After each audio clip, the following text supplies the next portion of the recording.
Hello दोस्तों, कैसे हैं आप लोग। आज की कहानी है साइकिल चोर।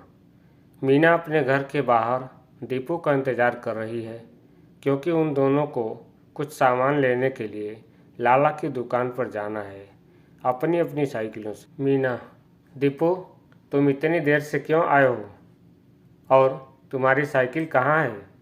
दीपू, मीना, मेरी साइकिल चोरी हो गई है। रोज़ की तरह मैंने कल रात को भी अपनी साइकिल घर के बाहर खड़ी की थी, लेकिन आज सुबह उठ के देखा तो साइकिल वहाँ नहीं थी। मीना, हो सकता है तुम्हारी साइकिल चाचा जी ले गए हों।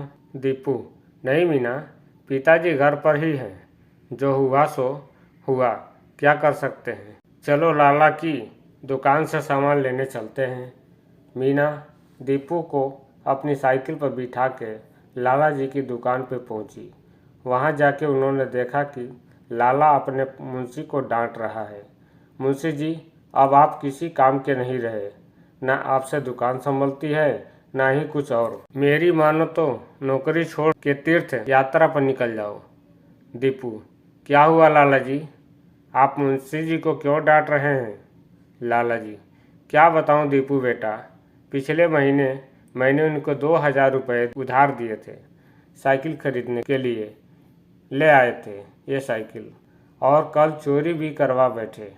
मुंशी जी, लाला जी, मैंने तो साइकिल घर के आंगन में ही खड़ी की थी, फिर पता नहीं चोरी कैसे हो गई। मीना, लाला जी, मुंशी जी, कल रात को दीपू की साइकिल भी चोरी हो गई। मुझे तो लगता है कि हमारे गांव में कोई साइकिल चोर आया हुआ है।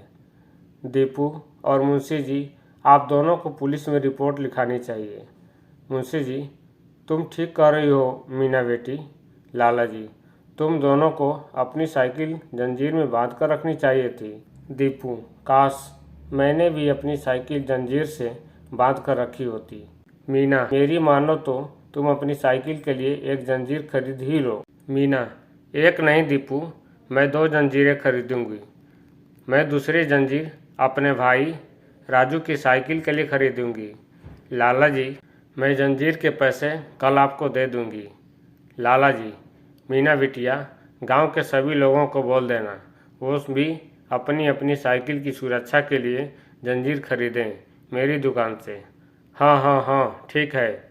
मीना लाला जी की दुकान से बाकी के सामान के साथ साथ 2 जंजीरें भी ले आई और उसने रात को अपनी और राजू की साइकिल के जंजीरों से बांधकर घर के बाहर खड़ी की। और अगली सुबह जब दीपू मीना के घर आया, दीपू, मीना, राजू, क्या हुआ, तुम दोनों परेशान क्यों लग रहे हो। राजू, किसी ने मेरी साइकिल के दोनों पहिए चुरा लिए। मीना, हाँ दीपू, मेरी साइकिल की घंटी भी।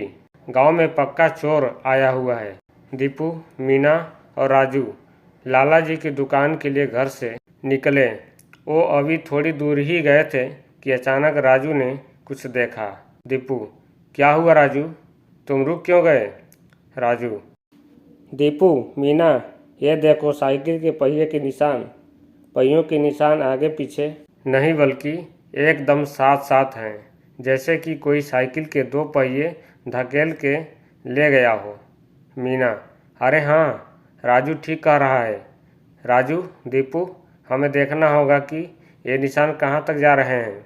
मीना, दीपू और राजू पहियों के निशान का पीछा करते करते जंगल के पास पहुंच गए। अनजान व्यक्ति, यहाँ क्या कर रहे हो तुम।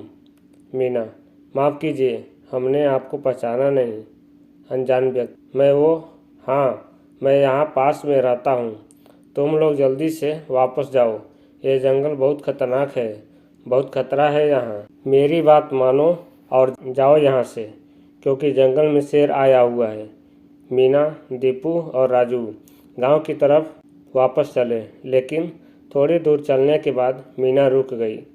मीना बोली, राजू, दीपू, कुछ गड़बड़ है, ये जंगल खतरनाक नहीं हो सकता, हमें किसी बड़े व्यक्ति से इसके बारे में बात करनी चाहिए। दीपू, ठीक है मीना, मैं भाग के जाता हूँ और अपनी दादी जी से बात करता हूँ। मीना, ठीक है दीपू, मैं और राजू सुमी के घर जाते हैं।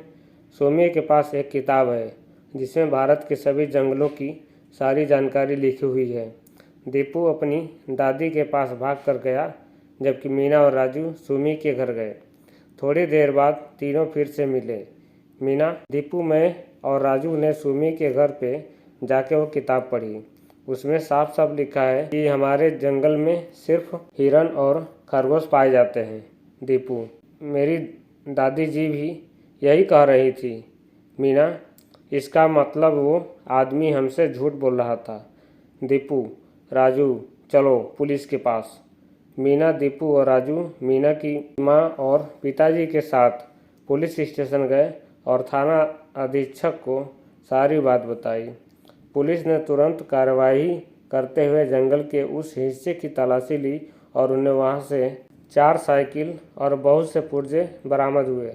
उन्होंने चोर को भी गिरफ्तार कर लिया। वह यही आदमी था जिसने मीना, दीपू और राजू को शेर की झूठी खबर दी थी।